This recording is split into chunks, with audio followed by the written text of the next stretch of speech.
Hello everyone. जैसे कि हम सभी लोग यहाँ देख सकते हैं, देखिए मिड कैप के बारे में हम लोग बात करेंगे। अभी मार्केट में एक्चुअली बहुत एक बुरी न्यूज़ टाइप में चालू है। जैसे कि यूएस और उसके अलायंस ने यमन के ऊपर कुछ बॉम्बिंग वगैरह की है ड्यू टू 27 शिप्स का हैवक जो उन्होंने किया था, उसकी वजह से उनके ऊपर अभी वो बॉम्बिंग वगैरह कर चुके हैं। फ्राइडे के दिन, सैटरडे के दिन वो न्यूज़ आ चुकी थी। उसके बाद में देखिए यमन ने भी 27 शिप्स के ऊपर अटैक किया, जिसमें मोस्टली कार्गो शिप्स वगैरह थी जो इसराइल की तरफ जा रही थी या इसराइल से आ रही थी। तो इसकी वजह से एक ग्लोबल इंपैक्ट जो है पूरे के पूरे ट्रेड के ऊपर पड़ने वाला है। और वो जो स्विस कैनाल जो था वो एक शॉर्टकट था यूरोप या फिर बाकी इसको कॉन्टिनेंट्स को कनेक्ट करने के लिए एशिया से। तो मे बी उसकी वजह से एक ग्लोबल इंपैक्ट ट्रेड के ऊपर पड़ेगा, तो इकोनॉमी के ऊपर, सभी के ऊपर वो छोटा मोटा इंपैक्ट जरूर करेगा। और अभी यूएसए और इनकी अगर वॉर का अगर कुछ डिक्लेरेशन ज्यादा बड़ा हो जाता है तो फिर यहाँ से फिर मार्केट में थोड़ा सा डाउन साइड मूव वगैरह दिख सकता है। बिकॉज मैं डाउजोन्स देख रहा था, डाउजोन्स कुछ साइडवेज जाके अभी पूरा का पूरा एक साइडवेज के मूड में दिख रहा है। बट अगर कुछ बड़ा न्यूज आता है तो इंपैक्ट होगा, तो वहां से एक डाउन साइड में अच्छा खासा फॉल दिख सकता है डाउजोन्स में। बट हाँ, इंडियन मार्केट में अभी इतना ज्यादा इंपैक्ट का एक्सपेक्ट नहीं कर रहा हूँ, बट हाँ एक छोटा मोटा मूव तो यहाँ पे दिख सकता है। तो उसी के लिए हम प्रिपेयर करते हैं और कैसे प्लान करेंगे वो देखते हैं।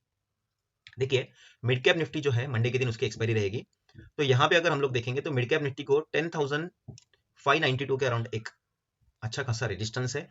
10,600 भी पकड़ सकते हैं आप एक राउंड नंबर की तरफ से। उसके बाद देखिए यहाँ पे मिड कैप में एक प्राइस में एक डबल टॉप का स्ट्रक्चर बना था। अगर यहाँ पे अगर ये ब्रेकडाउन कल करता है, अगर फ्लैट ओपन होने के बाद में ये ब्रेकडाउन अगर करता है यहाँ से, तो मैं फिर इस ब्रेकडाउन के नीचे इस सपोर्ट तक मैं एक ट्रेड पुट के साइड में करना पसंद करूंगा। सेकेंड चीज, अगर मार्केट इस रेंज के ऊपर कहीं ओपन होता है तो फिर अभी मैं ट्रेड प्लान नहीं करूंगा, बिकॉज फिर मैं ये रेजिस्टेंस में आने दूंगा। अगर रेजिस्टेंस में कुछ यहाँ से डाउन साइड मूव का अगर कुछ अंदाजा लगता है तो हम डाउन साइड के लिए प्लान करेंगे। अदरवाइज इसे यहीं पे टाइम स्पेंड करने दें, फिर यहाँ से एक ब्रेकआउट आता है तो हम लोग वहां पे बाइंग के लिए प्लान कर सकते हैं 100%। बट अभी जो स्ट्रक्चर है वो एक निगेटिव दिख रहा है, बट रेजिस्टेंस दूर है, सपोर्ट नियर बाय है। अगर ये सपोर्ट ब्रेक होता है तो प्राइस यहाँ तक भी आ सकती है। बिकॉज देखिए क्या होता है ना, सपोर्ट यानी कि एक हॉरिजॉन्टल लाइन नहीं होती है, रेजिस्टेंस यानी कि एक लाइन नहीं होती है, वो एक पूरा का पूरा जोन होता है। उस जोन में प्राइस क्या करती है उसके लिए हम लोग वेट करते हैं। मैं मिनिमम 15 मिनट या 30 मिनट्स का सपोर्ट और रेजिस्टेंस देखता हूँ, मिनिमम ये टाइम होना चाहिए। 5 मिनट, 3 मिनट या 1 मिनट पे आप लोग ट्रेड प्लान कर सकते हो। बात करते हैं निफ्टी 50 के बारे में। निफ्टी 50 में देखिए एज ऑफ नाउ तो वो ऑल टाइम हाई जा चुका था, इसके पहले भी देखिए यहाँ पे। तो अभी इसे कोई ऊपर के साइड में रेजिस्टेंस नहीं, ये छोटा मोटा 4-5 मिनट का जो रेजिस्टेंस है ये कुछ ठीक से काम नहीं कर सकता है।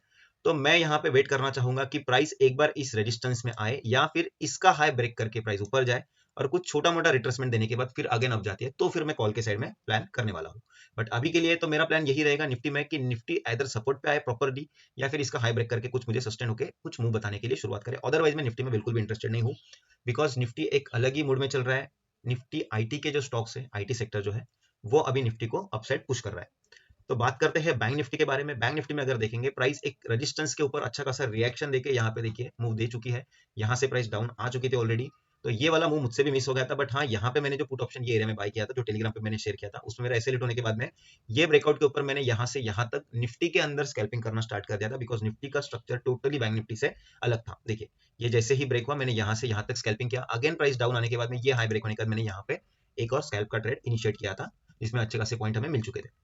अब देखिए बैंक निफ्टी के लिए प्लान क्या करेंगे। बैंक निफ्टी देखिए ऑलरेडी यहाँ पे जो लोग बाय करके गए थे, उसने इस स्विंग के नीचे उनके एसएल तो ऑलरेडी हिट कर चुके हैं और फिर तीन ही कैंडल में प्राइस ने अच्छा खासा रिकवरी बता दिया। पहले यहाँ पे डबल टॉप का स्ट्रक्चर बनाया और फिर डाउन ला। अब देखिए हम इसके लिए बैंक निफ्टी के लिए क्या प्लान करेंगे। ये जो सपोर्ट एरिया है इसे एज अ रेजिस्टेंस अभी के लिए कंसीडर करते हैं। अगर प्राइस फ्लैट ओपन होती है और यहाँ पे टाइम स्पेंड करने के बाद ब्रेकआउट देती है, तो इस रेजिस्टेंस के एरिया के आसपास तक हम लोग इसे एक बार के लिए कॉल में प्लान कर सकते हैं। बट अगर प्राइस यहाँ से कुछ डाउन ओपन होती है तो मैं चाहूंगा कि इस जो एक बोलते हैं ना टेम्पररी सपोर्ट एरिया जो बनेगा, उसमें प्राइस क्या रिएक्शन देती है मैं उसका वेट करूंगा। अदरवाइज यहाँ पे देखिए ये दो सपोर्ट एरिया है, फिर मैं इसके लिए वेट करूंगा और उसी टाइम पे मैं अगर देखूंगा कि प्राइस में अगर कुछ अच्छा मूवमेंट मिलता है तो फिर पुट साइड में मैं स्कैल्प इनिशिएट कर सकता हूँ। तो बैंक निफ्टी भी थोड़ा सा निगेटिव दिख रहा है, निफ्टी मुझे पॉजिटिव दिख रहा है अभी भी, बट निफ्टी पे ट्रस्ट नहीं है। और उसके बाद देखिए एक फिन निफ्टी का है जो स्ट्रक्चर मुझे थोड़ा पसंद आया है, बिकॉज फिन निफ्टी में अगर हम देखेंगे तो देखिए प्रीवियस यहाँ पे कुछ रेजिस्टेंस बन रहे हैं अराउंड 21,430 के अराउंड, और उसके बाद में देखिए ऊपर देखेंगे 21,500 के अराउंड एक रेजिस्टेंस है दो यहाँ पे। उसके बाद देखिए एक इमीडिएट रेजिस्टेंस है 21,300 के अराउंड और 21,190 के अराउंड एक इमीडिएट ये वाले रेजिस्टेंस सपोर्ट यहाँ पे है। बट ये वाला अगर स्ट्रक्चर हम देखेंगे तो देखिए प्राइस ने क्या किया, अप्रोक्सीमेटली यहाँ के आसपास जिन लोगों के एंट्री थी उन्हें यहाँ पे पहले डाउन आके डराया और जो लोगों ने यहाँ पे प्राइस कॉस्ट टू कॉस्ट आने के बाद एग्जिट किया, फिर वहां से प्राइस ने 2-3 कैंडल में ही रिकवरी कर दी। बट हाँ, ये एक सपोर्ट वैलिड था।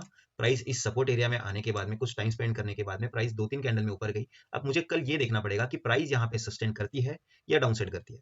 अगर डाउनसाइड मूव करती है प्राइस, तो फिर बैंक निफ्टी की तरह इसे भी ये एरिया में क्या मूव आता है वो देखेंगे। अदरवाइज डाउनसाइड एरिया के लिए हम लोग वेट करेंगे, थोड़ा सा स्कैल्पिंग करने की कोशिश करेंगे।